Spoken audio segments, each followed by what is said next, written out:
Today on XDA TV, I'm reviewing for you Carbon. This is in response to the application process that I showed recently that a lot of people requested to say, well, how come you didn't review Carbon? So let's check it out.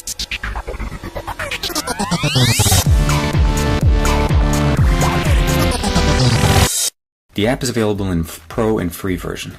The Pro version is a $4.99 premium upgrade, and it gives you the ability to be able to restore off of Google Drive. There's additional functionalities that we'll go through when we're on the device. The developer gives us a little bit of an explanation that it does require you to have Android 4.0 or higher. It's using a functionality that Google introduced in Ice Cream Sandwich, which is the ability to run backup straight out of the system.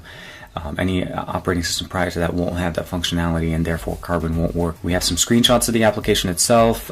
We actually have a demo done straight by the developer himself. It's highly rated. Overall, the performance on it is just outstanding. The ability to sync between systems is the best part. Here you get the explanation as far as what are the three features. You'll be able to back up to your SD card.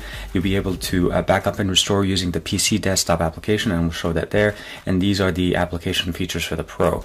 Dropbox integration, Box, Google Drive, being able to back up and restore, Android to Android sync, which is the best feature that I think, and I will definitely show you guys. Let's go ahead and open up the application on the Google Play Store on your phone. Look up Carbon. It's made by Clockwork Mod. This is the free version. The Pro version is already installed on the phone, but I'm showing you where the download for the application. This will be where most of the updates that you get in will come in anyways. The key usually doesn't get updated. Go ahead and open up the application. It'll ask for root permission. This is installed on a root device right now.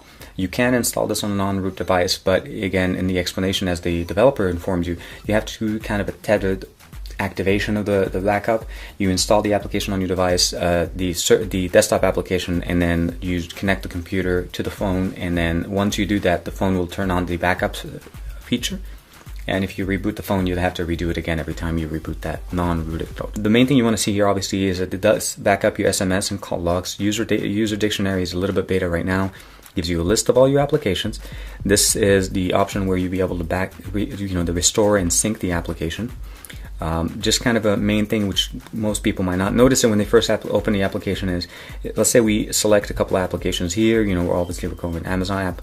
It'll start populating the icons in here telling you what it is.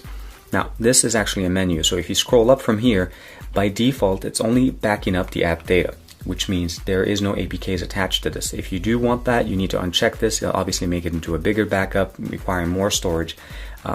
But the developer, and I actually agree with him, it does make sense for you just back up the data itself. Most of the time these applications are available on the Google Play Store. They're connected to your account. You can just download the application again and then go for it from there. Once you hit backup, you receive multiple options. Obviously you have USB storage, external SD card, depending on how your storage is on your phone. Scheduling backup, I'll get that in 1 second. Google Drive, obviously, and then you have Dropbox and Box on here. The scheduling backup looks more like setting up an alarm.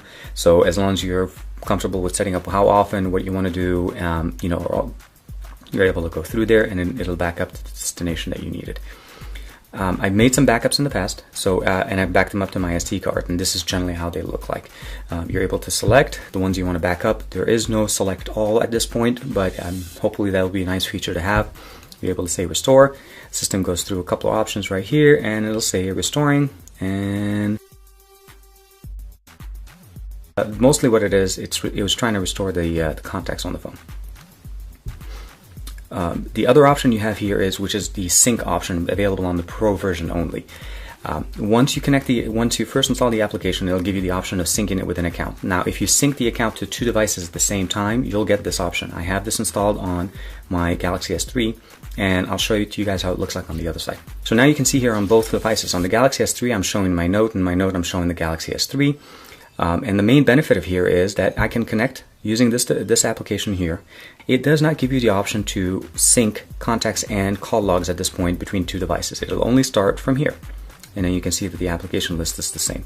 The other thing you want to keep in mind is if you want to back up an application from one device to the other, and your application is not already installed on the other device, meaning you're not just syncing the app data, it will ask you to download and install the application. And I show that here as an example. Asphalt 7. It's installed on the Note, but it's not installed on the Galaxy S3.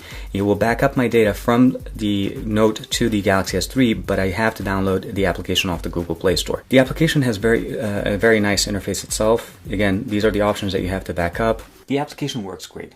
The interface is very simple, it's very intuitive. setting up backups, type of backups, and where it needs to go was a simple process.